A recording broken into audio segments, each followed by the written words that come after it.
चालाक बीवी। श्याम और राधा रायगढ़ गांव में रहते हैं। वैसे तो उनके अपने घर में ही 2 वक्त का खाना पूरा नहीं पड़ता, लेकिन फिर भी श्याम हर रोज किसी न किसी नए मेहमान को दोपहर के खाने पर घर ले आता है। एक दिन राधा कहती है, ये क्या है जी, जब आपको पता है कि हमारे पास अपना पेट भरने तक का खाना पूरा नहीं होता, फिर क्यों रोज किसी न किसी नए मेहमान को घर लेकर आ जाते हो? ऐसे तो जिंदगी जीना मुश्किल हो जाएगा। मेहमानों को खिलाना पुण्य का काम होता है, इससे भगवान खुश होते हैं। तुम क्यों उसके बीच में आकर पाप की भागीदारी बन रही हो? दोबारा मेरे सामने ऐसी बात मत करना, समझी? इसी तरह राधा बहुत बार श्याम को समझाने की कोशिश करती है, पर वो हर बार एक ही बात बोलकर उसे चुप करा देता है। इन्हें समझाना तो बेकार है।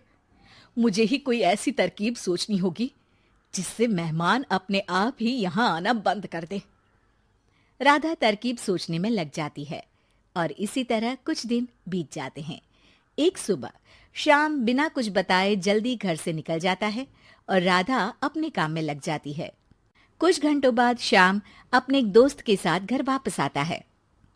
सुनो राधा, आज दोपहर के लिए 3 मेहमानों का खाना बनाकर रखना, और याद रखना उनकी खातिर में कोई कमी ना हो। श्याम की बात पर राधा हैरानी से उसकी तरफ देखने लगती है, लेकिन दोस्त के साथ होने की वजह से कुछ बोल नहीं पाती। घर में तो ठीक तरह से 2 लोगों के खाने लायक तक दाल चावल नहीं है और इन्हें मेहमान बुलाने हैं। बस अपना अपना बोलते हैं, दूसरे की तो कभी सुननी ही नहीं है। क्या करूं मैं?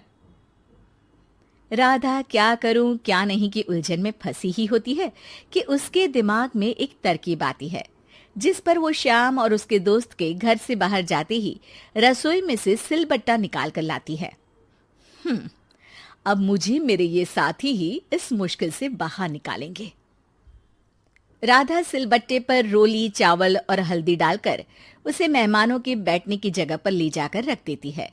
कुछ ही देर में वो तीनों मेहमान भी घर पहुंच जाते हैं। आइए जी, पधारिए, हमें आपका ही इंतजार था। जी शुक्रिया। श्याम भाई कहाँ हैं? वो ना बस आते ही होंगे, तब तक आप बैठिए ना।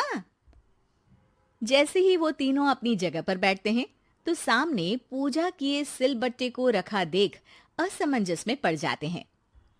और बहन, ये सिलबट्टे की पूजा कर इसे यहाँ क्यों रखा है? क्या ये आपके यहाँ का कोई रिवाज है?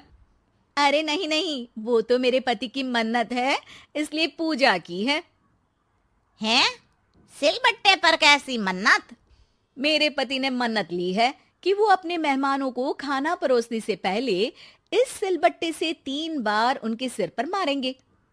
राधा की ये बात सुन तीनों मेहमानों के चेहरों की हवाइयां उड़ जाती है, जिसे देख राधा मन ही मन हंसती हुई उन्हें दिलासा देते हुए कहती है, अरे आप लोग फिक्र मत कीजिए, ज्यादा तेज नहीं मारेंगे, बस 3 बार जरा सी थपकी। और ये सुनते ही तीनों मेहमान डर से कांपते हुए तुरंत अपनी जगह से उठ खड़े होते हैं। अरे अरे, आप सब उठ क्यों गए? मेरे पति बस आते ही होंगे, फिर सब साथ में खाना खाइएगा। अरे जी नहीं, हमें कुछ नहीं खाना।